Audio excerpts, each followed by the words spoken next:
Commercial bank भनेर भन्छौँ। यो एउटा फाइनेन्सियल इन्स्टिट्युसन पनि हो हैन। र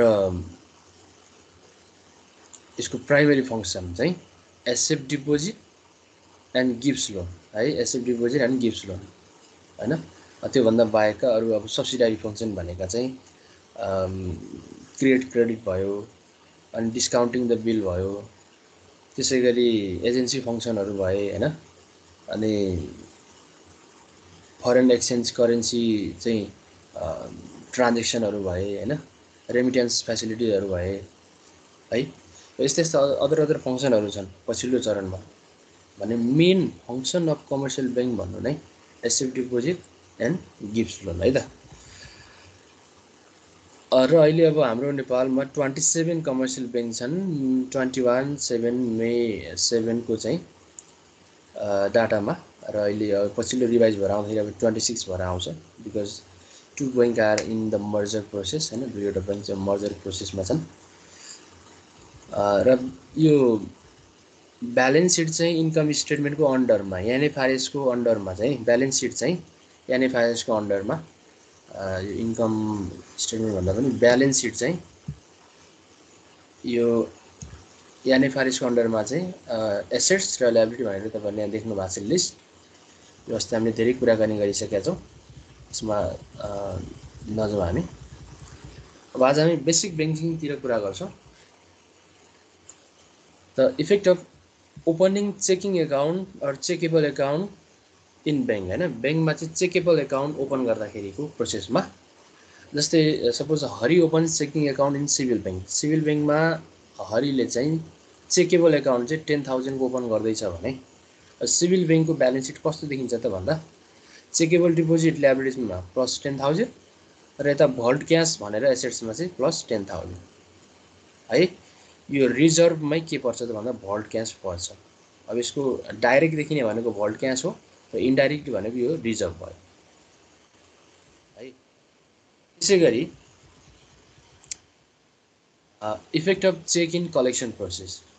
चेक डिपोजिट गराएको छ भने त्यसलाई हामी कलेक्सन प्रोसेस भनेर भन्छौँ। एउटा बैंकको चेक अर्को बैंकमा लगेर डिपोजिट गरिराखेको छ भने, जस्तै if Hari deposit the cheque of NIC Asia bank into Civil Bank, NIC Asia बैंकको चेक चाहिँ सिभिल बैंकमा लगेर 10,000 चाहिँ लगेर डिपोजिट गर्दैछ उसले, त्यो पनि ट्रान्जेक्सन एकाउन्टको थ्रुबाट है, ट्रान्जेक्सन एकाउन्टको थ्रुबाट लगेर। अब यदि त्यस्तो अवस्था छ भने सिभिल बैंकको ब्यालेन्स सिट र एनआइसिएसआई ब्यालेन्स सिट के कस्तो हुन्छ हेर्नुहोस्। पहिलो कुरो कलेक्सन प्रोसेसमै हुँदाखेरि चाहिँ पैसा कलेक्सन भइसकेको हुँदैन, त्यो बेलामा चेक डिपोजिट गराएको हुन्छ सिभिल बैंकमा। जस्ट सिभिल बैंकले मात्रै उसको चाहिँ इफेक्ट देखाएको हुन्छ। त्यसमा चेकेबल डिपोजिट 10,000 र cash item in collection process, cash त आइसकेको हुँदैन, त कलेक्सन प्रोसेस भनेर 10,000 देखाएको हुन्छ। हेर्नुहोस् है, यो चाहिँ कलेक्सन प्रोसेस हुँदाखेरि त्यो पैसा चाहिँ आइसकेको छैन भने। अब जब पैसा आउँछ तब ट्रान्सफर अफ फन्ड, ट्रान्जेक्सन एकाउन्टमा फन्ड ट्रान्सफर हुने अथवा पैसा आउने हैन, चेक चाहिँ क्लियरेन्स हुने, cheque collection process is completed हुँदाखेरि सिभिल बैंकको ब्यालेन्स सिट र एनआइसिएसआईको ब्यालेन्स सिटमा के कस्तो इफेक्ट हुन्छ हेर्नुहोस् है त। अब क्यास आइसके पछाडि चेकेबल डिपोजिट त 10,000 त्यो छँदैछ, त्यो पछि उसलाई चाहिँ अब फिर्ता गर्नुपर्ने पैसा, किनभने डिपोजिट भनेको मेन लायबिलिटिज नै डिपोजिट हो बैंकहरूको। र अर्को रिजर्भ अथवा भल्ट क्यासको रूपमा 10,000 आइहाल्यो, पैसा आइसके पछाडि त्यो नै भल्ट क्यासमा बस्ने भयो, त्यसैले हामी रिजर्भ भन्छौँ। अब एनआइसिएसआई बैंकको ब्यालेन्स सिट चाहिँ हेर्नुहोस् है त। त उसले पैसा उसको चाहिँ एनआइसिएसआई बैंकमा चेकेबल डिपोजिट 10,000ले घट्ने भयो। त्यो मात्रै होइन, एनआइसिएसआई बैंकको भल्ट क्यास चाहिँ 10,000ले पनि घट्ने भयो। पैसा झिकिसके पछाडि उसको एसेट्स पनि घट्यो र लायबिलिटिज पनि घट्यो, किनभने एसेट्स लायबिलिटिज दुवै बराबर हुनुपर्ने हुन्छ। एउटा ट्रान्जेक्सनले बुथ साइड नै इक्वल हुनुपर्ने हुन्छ। सो लायबिलिटिज पनि 10,000ले घट्यो हैन, उसले तिर्नुपर्ने एउटा दायित्व पनि 10,000ले घट्यो, र यता उसले मेन्टेन गरेको भल्ट क्यासबाटै चाहिँ अब पेमेन्ट गर्नुपर्ने हुन्छ, रिजर्भबाटै नै चलाउनु पर्ने हुन्छ त्यो डिमान्ड डिपोजिट चेकेबल डिपोजिटहरूलाई हैन, विथड्रल डिपोजिटहरूलाई हैन। चेकेबल डिपोजिट भन्नु र अब डिपोजिट आउटफ्लो हैन, विथड्रल भन्नु त एउटै कुरो हो। सो भल्ट क्यास पनि 10,000 नै घट्छ, त्यो भन्नु नै अब रिजर्भ पनि घट्ने नै हो है, त यो कुरा नि भयो। अर्को हेर्नुहोस् तपाईँहरूले effect of deposit on reserve है। तपाईँहरूले यो हेडिङमा चाहिँ अहिले सरसर्ती स्क्रिनसट गरेर राख्दा हुन्छ तपाईँहरूले हैन, स्क्रिनसट गरेर राख्दा हुन्छ। यो ठ्याक्कै म अहिले क्वेसन पनि दिन्छु तपाईँलाई एक्सर्साइजको, त्यो चाहिँ तपाईँले गर्नुपर्ने हुन्छ। Effect of deposit on reserve. अब डिपोजिट अन रिजर्भ, रिजर्भमा डिपोजिट राख्दाखेरिको इफेक्ट हैन। रिक्वायर्ड रिजर्भ रेसियो चाहिँ 4% छ। यो चाहिँ अब एनआरबीको एउटा चाहिँ रिक्वायरमेन्ट अनुसार नै 4% छ भने हेर्नुहोस् है त, यदि 10,000 एमाउन्ट डिपोजिट गर्दाखेरि है, 10,000 एमाउन्ट चाहिँ डिपोजिट गर्दाखेरि है, चाहिँ इफेक्ट अफ डिपोजिट अन रिजर्भमा रिक्वायरमेन्ट चाहिँ 4% छ एज पर द एनआरबी। अनि यो चाहिँ डिपोजिट कतिको त भन्दा यो 10,000 डिपोजिट गर्दाखेरिको गर्दा हेर्नुहोस् है त, यदि रिक्वायर्ड रिजर्भ रेसियो चाहिँ 4% छ भने यो 10,000 को 4% चाहिँ रिक्वायर्ड रिजर्भमा राख्नु पर्यो हैन। रिक्वायर्ड रिजर्भ, त्यो रिजर्भमा पनि टु टाइप्स अफ रिजर्भ भयो। रिक्वायर्ड रिजर्भ चाहिँ 400 भयो, 10,000 को 4% 400। अब एक्सेस रिजर्भ चाहिँ 9,600 भयो। अब एक्सेस रिजर्भ चाहिँ उसले के गर्न सक्छ त भन्दा लोन दिन सक्छ। अनिवार्य रिजर्भ राख्नुपर्ने चाहिँ 4% 400 भइहाल्यो, 10,000 को 4% भनेको 400 भइहाल्यो। अब चेकेबल डिपोजिट त 10,000 छँदैछ, यो 10,000 यो छँदैछ चेकेबल डिपोजिट ल्याबिलिटी साइडमा। अब एसेट साइडमा रिक्वायर्ड रिजर्भ रेसियो चाहिँ 4% छ भने त्यो 10,000लाई पनि हामीले क्लासिफाई गर्नु पर्यो हैन। 10,000लाई चाहिँ अब रिजर्भ रिक्वायर्डमा कति राख्ने, एक्सेस रिजर्भमा कति राख्ने भन्ने कुरा। अब रिजर्भ रिक्वायर्डमा त एनआरबीको चाहिँ सिस्टम अनुसार उनीहरूको पोलिसी अनुसार नै राख्नु पर्यो, डिरेक्टिभ अनुसार नै राख्नु पर्यो है त। अब अर्को छ transformation of excess reserve into loan with 10% and it pays 6%। अब हेर्नुहोस् है त, अब यो एक्सेस रिजर्भ चाहिँ लोनमा ट्रान्सफर गर्दा, अब एक्सेस रिजर्भ त हामीले देखिहाल्यो 9,600। अब लोन दिने एमाउन्ट त यही हो ब्याङ्कले, किनभने 400 त अनिवार्य रिजर्भ राख्नु पर्यो रहेछ। 10,000 डिपोजिटमा जम्मा उसले चाहिँ लगानी गर्न पाउने एमाउन्ट भनेको त 9,600 हो हैन। उसले चाहिँ अब त्यसलाई लोन लिन पाउने, त्यसलाई चाहिँ युज गर्न पाउने, त्यसलाई इन्भेस्टमेन्ट गर्ने चाहिँ 9,600 हो। यो 9,600 चाहिँ एक्सेस रिजर्भबाट लोनमा ट्रान्सफर गर्दा र लोन दिँदाखेरि 10% चाहिँ के आउँछ त भन्दा ब्याज आउँछ, र उसले डिपोजिटमा कति तिर्नुपर्छ त भन्दा 6% हैन। It pays interest on deposit भनेर लेखौँ, अन डिपोजिट। हेर्नुहोस् है त, डिपोजिटमा 6% तिर्छ उसले, र लोनमा कति रिसिभ गर्छ त, कति लिन्छ त भन्दा 10% लिन्छ। किनभने इन्टु लोन विथ 10%, 10%मा चाहिँ उसले लोन के गर्छ त भन्दा इन्भेस्टमेन्ट गर्छ। त यो 10% चाहिँ उसले लगानी गर्दाको इन्ट्रेस्टको रेट भयो, अनि यो 6% चाहिँ त्यो डिपोजिटमा उसले दिने रेट भयो। हेर्नुहोस् है त, अब ब्याङ्कहरूले कसरी चाहिँ पैसा कमाउँछन्, कसरी उनीहरूले चाहिँ प्रफिट अर्न गर्छन् भन्ने कुरा चाहिँ यहाँ देख्न सकिन्छ। अब चेकेबल डिपोजिट 10,000 त भइहाल्यो। अहिले हामीले अब रिक्वायर्ड रिजर्भ भनेर 400 फाइन्ड आउट गरिसकेका छौँ, र अब एक्सेस रिजर्भ चाहिँ केमा ट्रान्सफर हुन्छ त लोनमा ट्रान्सफर हुन्छ। एक्सेस रिजर्भ चाहिँ अब लोनमा ट्रान्सफर भयो। अब प्रफिट के कति भयो क्यालकुलेसन गरेको चाहिँ इन्ट्रेस्ट इन्कम 9,600 को 10%, किनभने यो चाहिँ लोन उसले चाहिँ अब लोनमा लगाउँछ हैन, उसले चाहिँ लोनमा दिन्छ अरूलाई। त 9,600 को 10% भनेको 960 आउने भयो। र इन्ट्रेस्ट एक्सपेन्सेस, इन्ट्रेस्ट एक्सपेन्सेस चाहिँ 6% हैन। डिपोजिट अन इन्ट्रेस्ट भनेर चाहिँ हामीले 6% यहाँ राखिसकेका छौँ। त 6% चाहिँ अब इन्ट्रेस्ट एक्सपेन्सेस ब्याज खर्च भयो। ब्याज आम्दानी 960, ब्याज खर्च 600 भयो भने अब प्रफिट चाहिँ interest income minus interest expenses गरेर गर्नु पऱ्यो। त 960बाट 600 घटाउनुहोस्, 360 चाहिँ ब्याङ्कको के भयो त भन्दा प्रफिट भयो हो। सो यसरी ब्याङ्कहरूले चाहिँ प्रफिट अर्न गरेका हुन्छन्। उनीहरूले डिपोजिटमा दिने रेट कम नै हुन्छ, डिपोजिटमा पेमेन्ट गर्ने इन्ट्रेस्ट कम हुन्छ भने लोनमा लिने रेट चाहिँ बढी हुन्छ, र त्यो दुवै इन्ट्रेस्ट रेटको बिचको भेरिएसन नै के हो त भन्दा प्रफिट हो है त। त्यो चाहिँ भेरिएसन चाहिँ प्रफिट हो भनेर हामी भन्न सक्छौँ है। तपाईँहरूले यो अहिले हेर्नु भएको यो ब्यालेन्स सिटको इफेक्टलाई चाहिँ स्क्रिनशट गरेर राख्नुहोस्। अहिले म लास्टमा तपाईँहरूलाई क्वेसन सो गर्छु अनि त्यो क्वेसनलाई चाहिँ सेम यही तरिकाले गर्नु पर्यो हैन। फन्ड ट्रान्सफर हुँदा हैन कलेक्सन प्रोसेस कम्प्लिट हुँदाको पार्ट भयो यो तल, यो कलेक्सन प्रोसेस कम्प्लिट हुँदाको, यो कलेक्सन प्रोसेसमै हुँदाको है, कलेक्सन प्रोसेसमै हुँदाको, यसलाई पनि तपाईँले एक क्लिक गरिहाल्नुहोस्। कलेक्सन प्रोसेस हुँदाको र यो चाहिँ कलेक्सन प्रोसेस कम्प्लिट हुँदाको है, यो कुरा ध्यान दिनु होला। कलेक्सन प्रोसेस हुँदाखेरि नै cash item in collection process भयो, अरू त सेम नै भइहाल्यो। अनि कम्प्लिटेड हुँदाखेरि यही एसेट्समा चाहिँ भल्ट क्यासको रूपमा 10,000 आउँछ र अर्को ब्याङ्कको चाहिँ बोथ साइड चाहिँ लेस हुन्छ, घट्ने हुन्छन्। र सुरुमा हामीले यो कुरा गरेका थियौँ, चेकेबल एकाउन्ट ओपनिङ गर्दाखेरि ल्याबिलिटिजमा 10,000 प्लस र एसेट्समा भल्ट क्यास भनेर 10,000 प्लस, बोथ साइड नै इन्क्रिज हुने हो। ल अब हामी अर्को हेडिङमा जाउँ। अर्को हेडिङ छ general basic principle of bank management. यो पनि मस्ट इम्पोर्टेन्ट हो। यो ब्याङ्कको लागि चाहिँ मस्ट इम्पोर्टेन्ट। भोलि तपाईँले जुनसुकै ब्याङ्कमा चाहिँ एउटा पोजिसनमा बसेर काम गर्दा पनि तपाईँले गर्नुपर्ने मुख्य तपाईँको रेस्पोन्सिबिलिटी भन्नु नै ब्याङ्क म्यानेजमेन्ट गर्ने नै हो। अब यसको जेनरल प्रिन्सिपलहरू हामी सबैलाई थाहा हुनुपर्छ हैन। त्यहाँ चाहिँ भोलि चाहिँ हामीले लगानी गर्दाखेरि पनि हामीले चाहिँ डिफ्रेन्ट पार्टहरू हेर्छौँ। त्यसको लिक्विडिटी म्यानेजमेन्ट कतिको छ, assets management, liability management, capital adequacy management है। यो क्यापिटल एडुकेसी म्यानेजमेन्ट,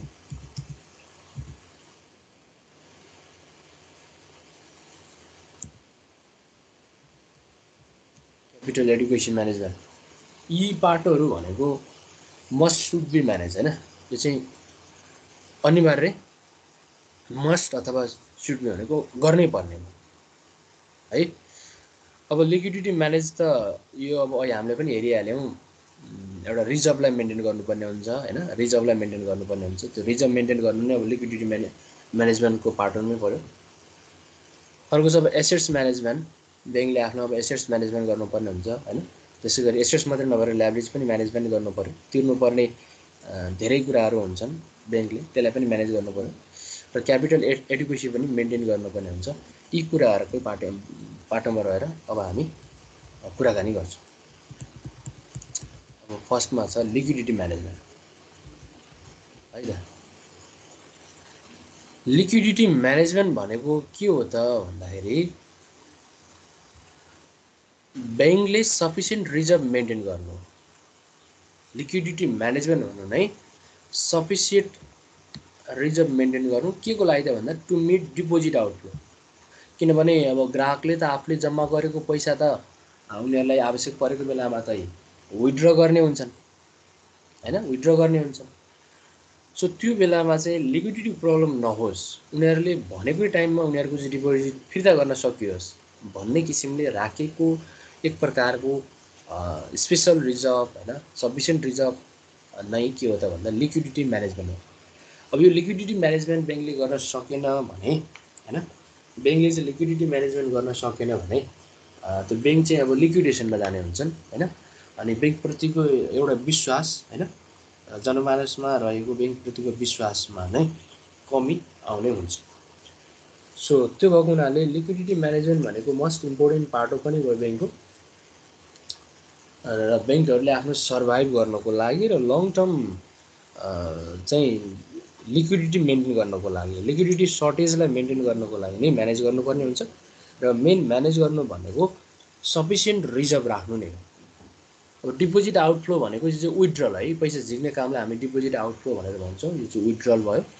त्यो विथड्रललाई मेन्टेन गर्ने एउटा रिजर्भ राख्ने काम नै लिक्विडिटी म्यानेजमेन्ट हो हैन। Deposit outflow affect reserve and deposit liability and they don't change other parts in the bank if the bank has enough reserve.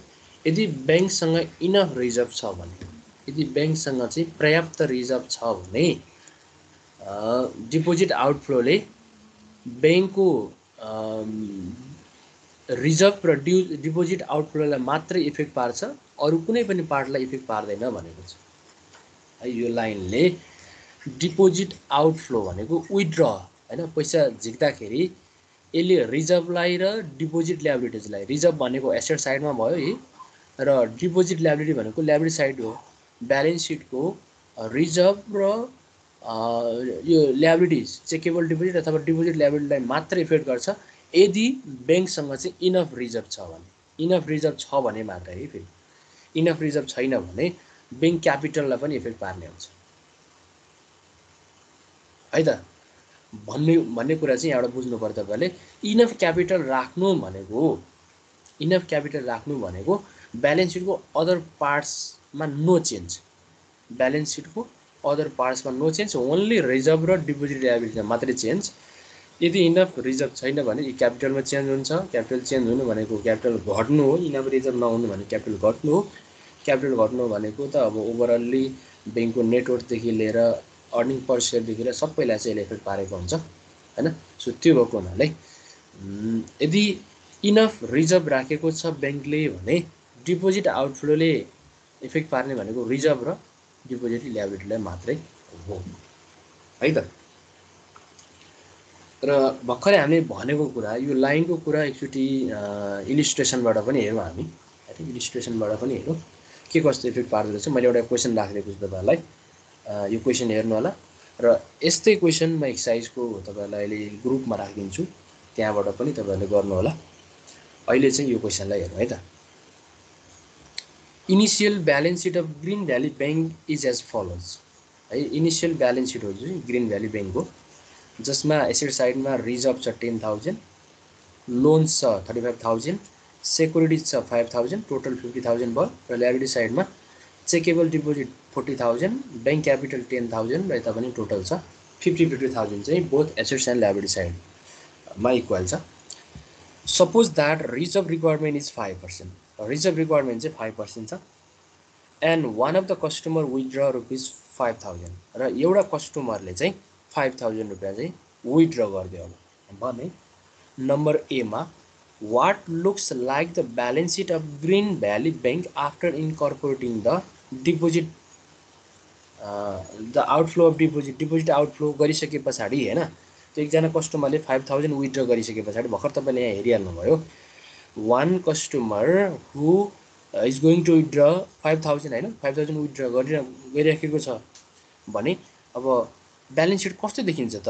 उसले डिपोजिट आउटफ्लो गरिसके पछाडि, विथड्र गरिसके पछाडि, यो विथड्र भन्नु र डिपोजिट आउटफ्लो भन्नु एउटै हो है। विथड्र भन्नु र डिपोजिट आउटफ्लो भन्नु कुरा एउटै हो। त डिपोजिट आउटफ्लो भइसके पछाडि ब्यालेन्स सिट कस्तो देखिन्छ त भनेको छ यो नम्बर एमा। अब हामी ए को एन्सर गरौँ, त्यसमा म ब्यालेन्स सिटको फर्मेट यहाँ माथिबाट कपी गर्छु अनि ब्यालेन्स सिटको फर्मेट त्यसलाई हामी अहिले मिलाउनु पर्ने हुन्छ। तल फर्मेट मात्रै भयो भने पनि काम दिइहाल्यो।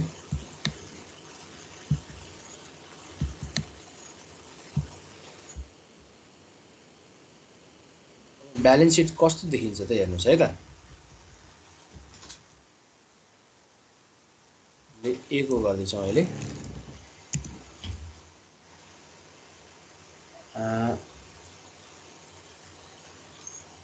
ब्यालेन्स सिट आफ्टर डिपोजिट है त।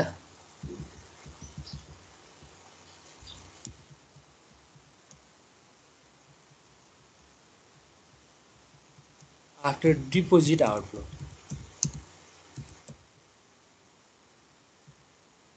डिपोजिट आउटफ्लो पछिको ब्यालेन्स सिट। ल हेर्नुहोस्,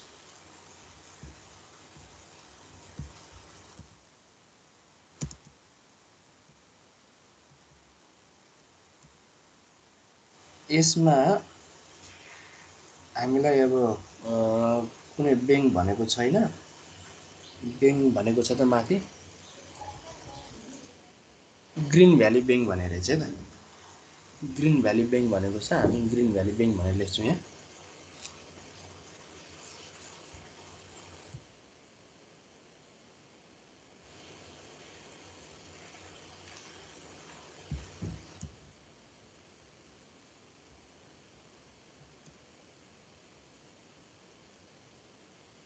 ग्रीन भ्याली ब्याङ्क। अब यसको ब्यालेन्स सिटमा कस्तो चेन्ज आउँछ भनेको छ। अब डाइरेक्ट यसलाई गरिहाल्नु चेन्जेस भएको पाटोलाई, ब्यालेन्स सिटमा आएको चेन्जेसलाई है त। अघि पनि तपाईँहरूले देखिसक्नु भइसकेको छ हैन। यसको ब्यालेन्स सिटमा के छ भन्ने कुरा।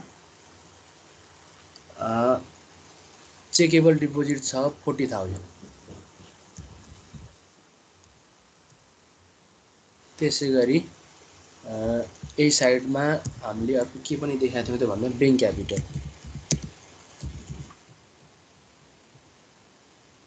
यो छ 10,000 हैन।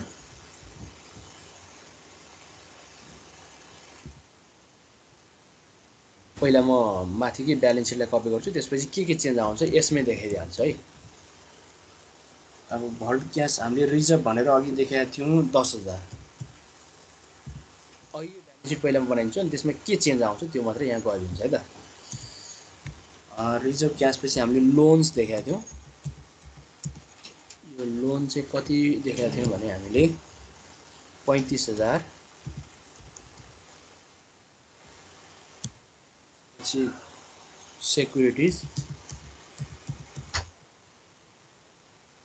देखाएको थियौँ। यो चाहिँ कति देखाएको थियौँ भने 5,000 र बोथ साइड चाहिँ 50,000 भएको थियो है त। हेर्नुहोस् है, त्यो हाम्रो सुरुको ब्यालेन्स सिट है। यो चाहिँ सुरुमा अहिले हामीले क्वेसनलाई हेर्दाखेरि ब्यालेन्स सिट हो। अब यसमा के चेन्ज हुन्छ त नम्बर ए को अनुसार 5,000 चाहिँ डिपोजिट आउटफ्लो हुँदाखेरि के हुन्छ हेर्नु है त। अब केलाई मात्रै चलाउनु पर्यो त भन्दा चेकेबल डिपोजिट र रिजर्भलाई मात्रै चलाउनु पर्यो। 5,000 झिकेपछि यो 40,000बाट 5,000 घटेपछि यता कति हुने भयो भने 35,000 हुने भयो। हेर्नुहोस् है त 35,000 हुने भयो। र यता भल्ट क्यास पनि 10,000 थियो पहिला। अब 5,000 झिकिसके पछाडि यता कति हुने भयो त 5,000 हुने भयो। त यही नै चेन्ज हो यसमा चेन्जेस भनेको यही नै हो। अब यता पनि 45,000 भयो, यता पनि 45,000 भयो। ल हेर्नुहोस् है त, अघि हाम्रो ब्यालेन्स सिट चाहिँ बोथ साइड 50,000 थियो। यहाँ देखिहाल्नु भएको छ। जस्ट चेन्ज के मात्रै भयो त भन्दा चेकेबल डिपोजिट 5,000ले घट्यो र रिजर्भ पनि 5,000ले घट्यो। अरू त सबै नो चेन्ज होइन। लोन सेक्युरिटी ब्याङ्क क्यापिटलमा नो चेन्ज। र टोटल ब्यालेन्स सिट अब हाम्रो 5,000 झिकेपछि यता पनि 45,000 यता पनि 45,000 यो तपाईँले देखिहाल्नुभयो है त। अब नम्बर बीमा what is the excess reserve before and after deposit outflow. अब एक्सेस रिजर्भ निकाला भन्छ before and after deposit outflow. Deposit outflow हुनुभन्दा अगाडि र डिपोजिट आउटफ्लो भइसके पछाडि। हेर्नुहोस् है त, बीमा डिपोजिट रिक्वायर्ड रिजर्भ र एक्सेस रिजर्भ भनेको छ। What is the excess reserve before and after deposit outflow हैन। Excess reserve before deposit outflow.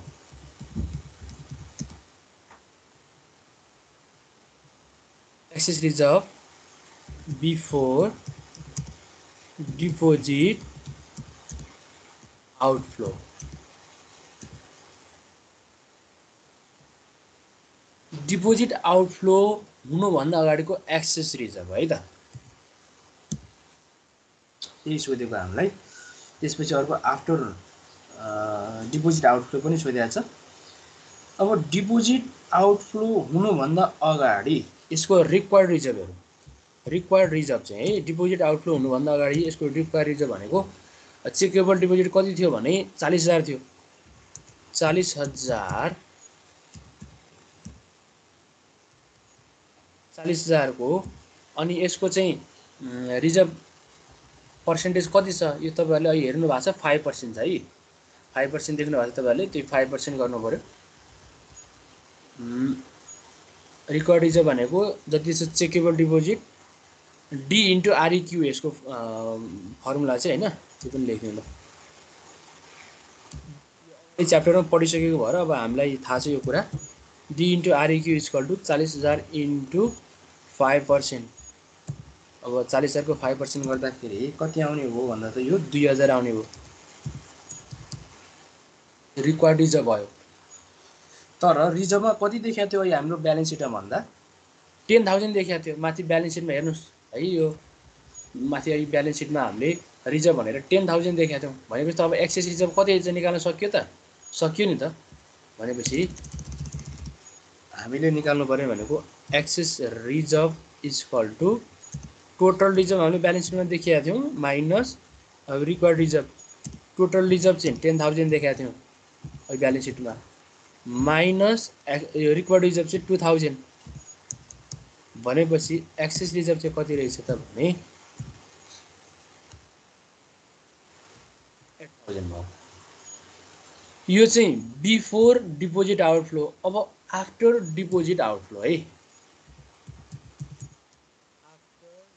Deposit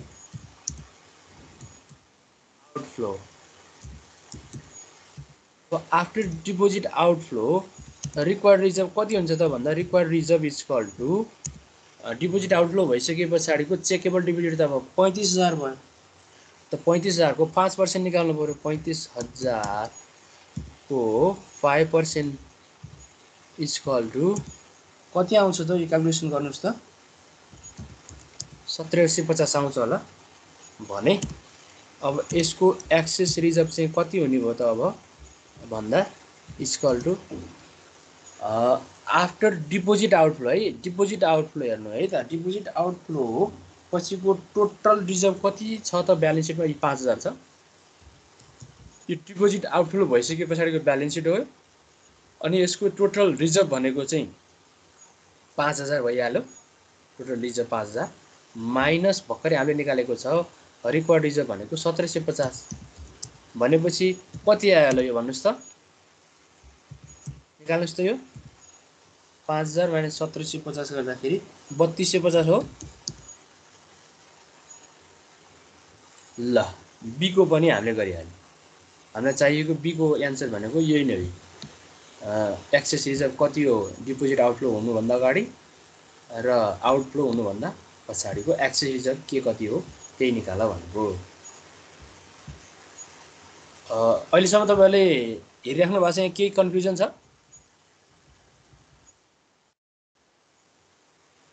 number सीमा भन्छ what conclusion you can draw from the new balance seat.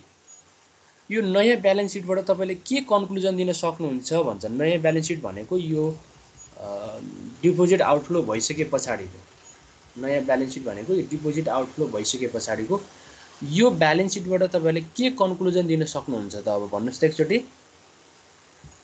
Do you have any idea? ल हेर्नुहोस्, यो balance सिटबाट तपाईँले के conclusion दिन सक्नुहुन्छ भन्नुहोस् त कोही कसैले। अहिले पनि हामीले कुरा गरेका थियौँ नि।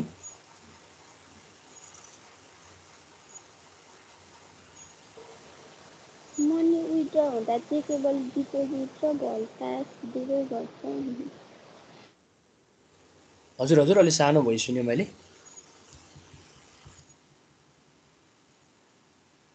के भन्नुभयो हजुर? फेरि भन्नुहोस् त।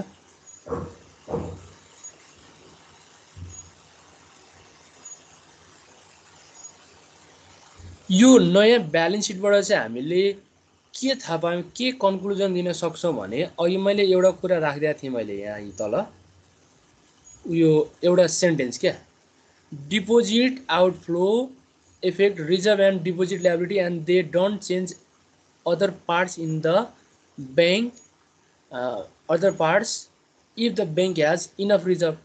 यही नै हो हामीले थाहा पाएको कुरा।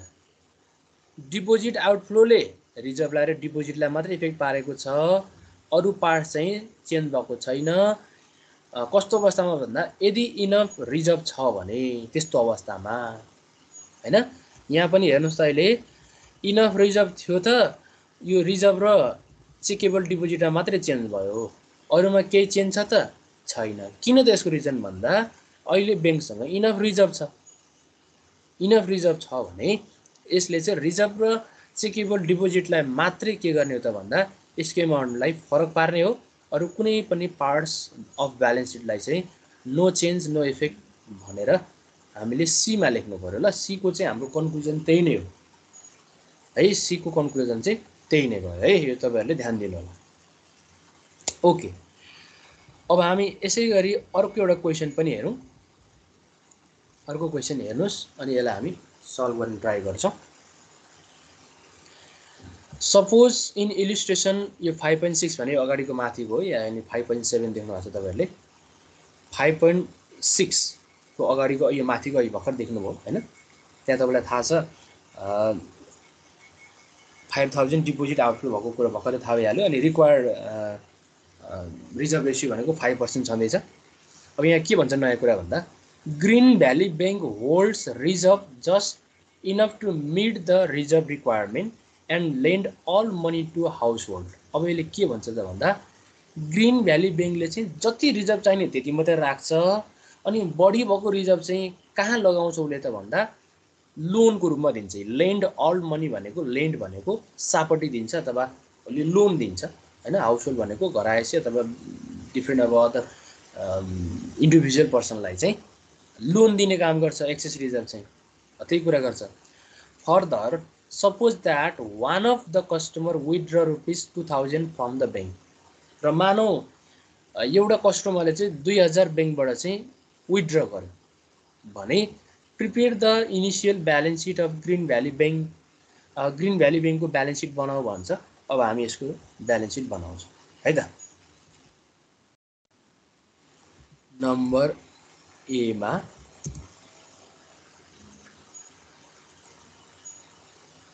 Balance sheet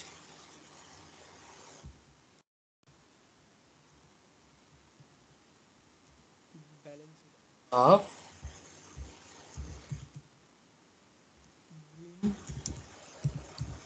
valley bank.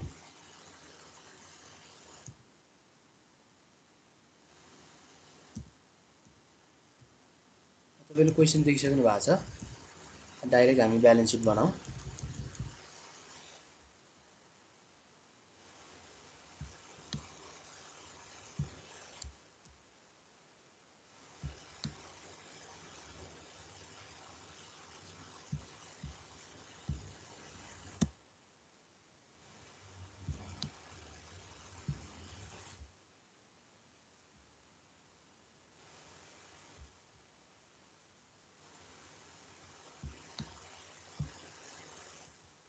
ल मैले यो भन्दा पनि माथिकै त्यो फर्मेट अहिले कपी गर्छु।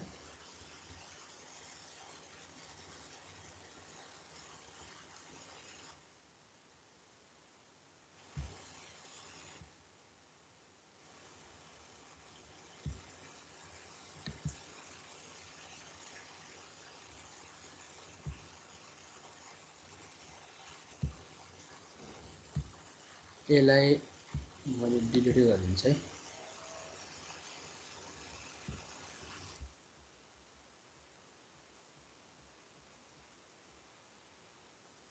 माथिकै ब्यालेन्स शीट कपी गरिदिन्छु। त्यसपछि अहिले यसले भनेको अनुसार के चेन्ज गर्नुपर्ने हो अनि चेन्ज गरिहाल्छौँ है त।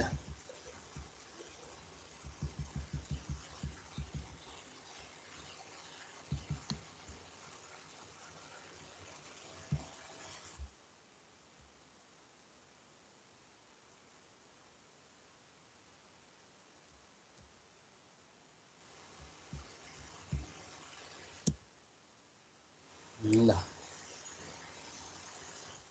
के थियो त भने रिजर्भ जति चाहिन्छ त्यति मात्रै राख्छ र बढी भएको रिजर्भ चाहिँ उसले इन्भेस्टमेन्ट गर्छ। र एउटा कस्टमरले 2000 झिक्यो भने, एउटा कस्टमरले चाहिँ 2000 झिक्यो भने भन्ने कुरा चाहिँ बी मा भनेको छ। ए मा चाहिँ prepare the initial balance sheet मात्रै भनेको छ। प्रिपेयर इनिशियल सुरुको ब्यालेन्स शीट मात्रै बनाऊ भनेको छ। भनेको रिजर्भलाई चाहिँ उसले लोनमा ट्रान्सफर गर्दाखेरि को मात्रै ब्यालेन्स शीट भयो सुरुको। बी मा चाहिँ prepare the balance sheet of Green Valley bank after deposit outflow. 2000 झिकेपछिको ब्यालेन्स शीट कस्तो हुन्छ त्यो पनि देखाऊ।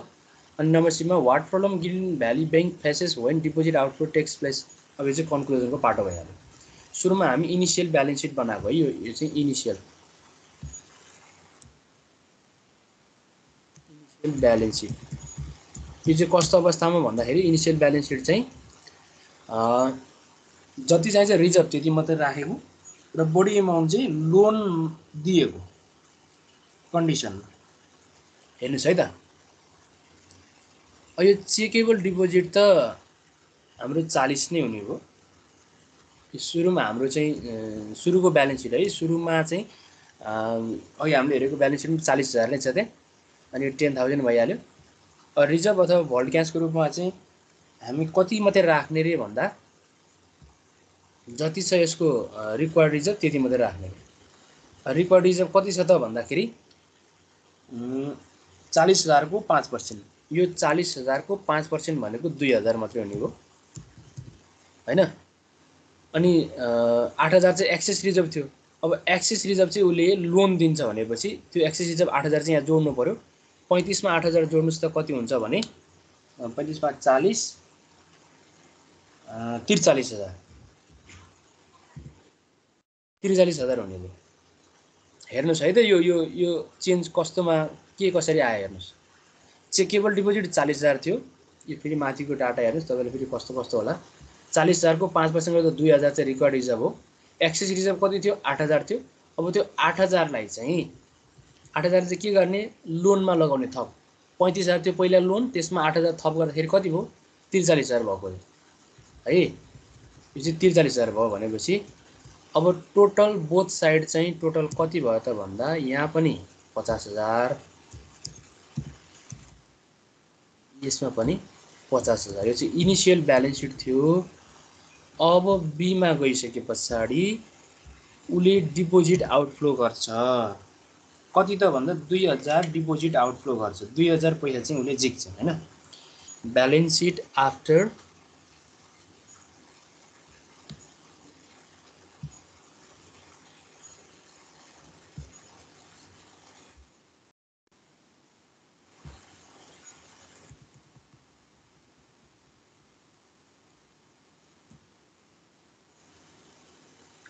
यो ब्यालेन्स सिट चाहिँ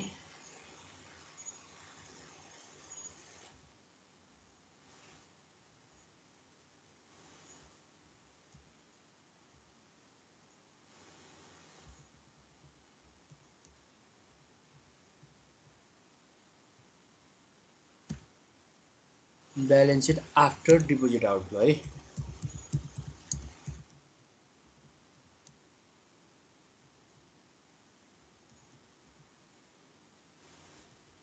डिपोजिट आउटफ्लो भइसकेपछि डिपोजिट आउटफ्लो चाहिँ कति त भन्दा ₹2,000।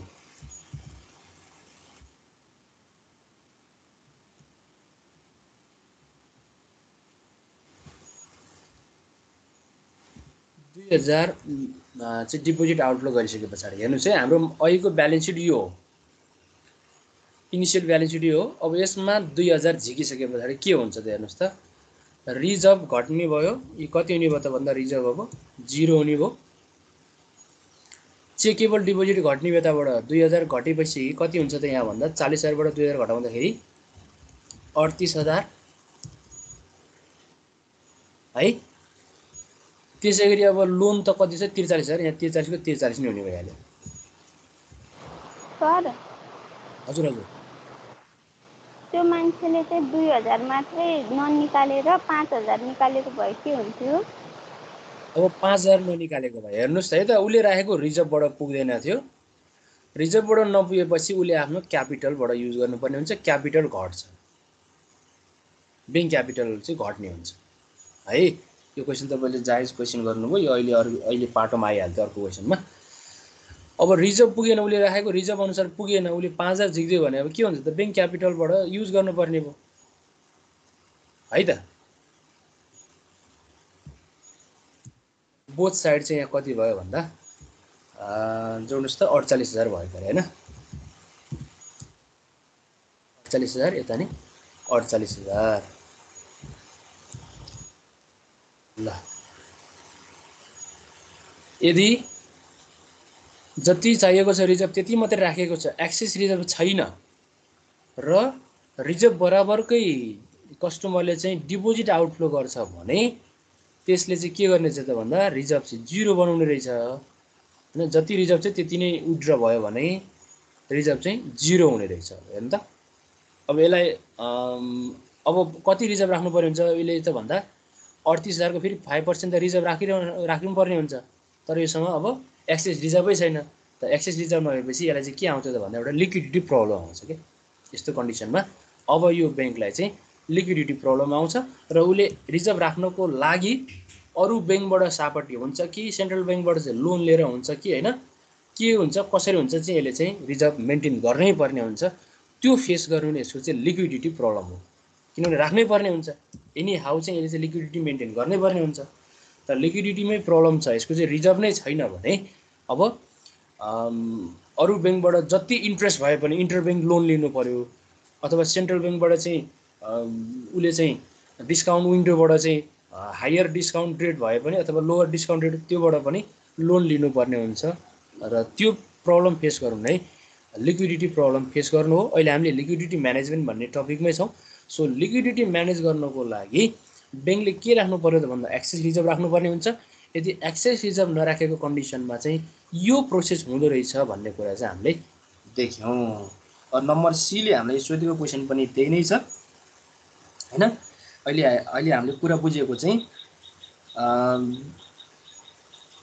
यदि विथड्रल चाहिँ जति रिजर्भ बराबरकै विथड्रल छ भने त्यस्तो बेलामा बैंकले चाहिँ रिजर्भ प्रब्लम फेस गर्ने भयो र बैंकले अहिले चेकेबल डिपोजिट 38,000 को 5% रिजर्भ राख्नुपर्ने हुन्छ। 38,000 को 5% भनेको कति हुन्छ होला, सायद त्यो भन्दा 1900 जति हुन्छ होला।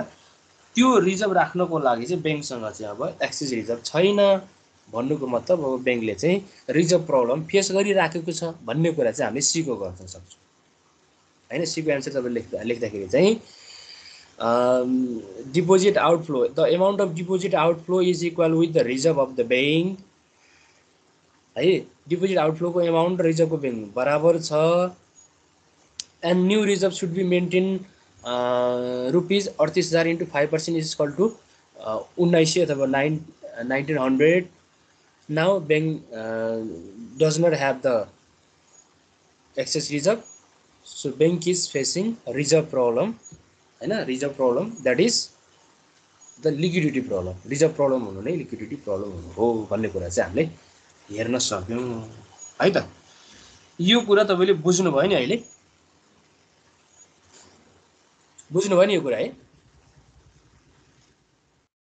यसमा आउँदाखेरि तपाईहरुलाई के क्वेशन छ अहिले? यहाँ अहिले हामीले दुईवटा प्र्याक्टिस गऱ्यौँ नि न्युमेरिकल प्रब्लम। यहाँसम्म आउँदा के कन्फ्युजन कसै तपाईहरुलाई के कतै छ? जस्तै हामीले अहिले दुईवटा क्वेशन गऱ्यौँ लिक्विडिटी प्रब्लम फेस गर्दाखेरिको हैन, रिजर्भ प्रब्लम फेस गर्दाखेरिको, त्यसैगरी एक्सेस रिजर्भ हुँदाखेरिको दुईवटा कन्डिसन हेर्यौँ। एक्सेस रिजर्भ हुँदाखेरिको दुईवटा कन्डिसन। यसमा तपाईहरुलाई के कन्फ्युजन छ भन्नुस् त? तपाई बोलिहाल्नुस् न, भन्नुस् त के छ? छैन सर। ल छैन भने भर्खरै तपाईहरुले स्टडी गर्नु भएको छ सेम यही प्रब्लम। म यही प्रब्लमसँग रिलेटेड तपाईलाई दुईटा क्वेशन दिन्छु। यही प्रब्लमसँग रिलेटेड अहिले आज तपाईले घरमा गर्न पनि सक्नुहुन्छ। त्यो दुईवटा प्रब्लम दिन्छु तपाईलाई म। त्यो क्वेशन चाहिँ अब त्यो मेसेन्जरको ग्रुपमा राखिदिन्छु, तपाईलाई सजिलो हुन्छ, एसेसिबल पनि हुन्छ। मेसेन्जरको ग्रुपमा राखिदिन्छु म है त।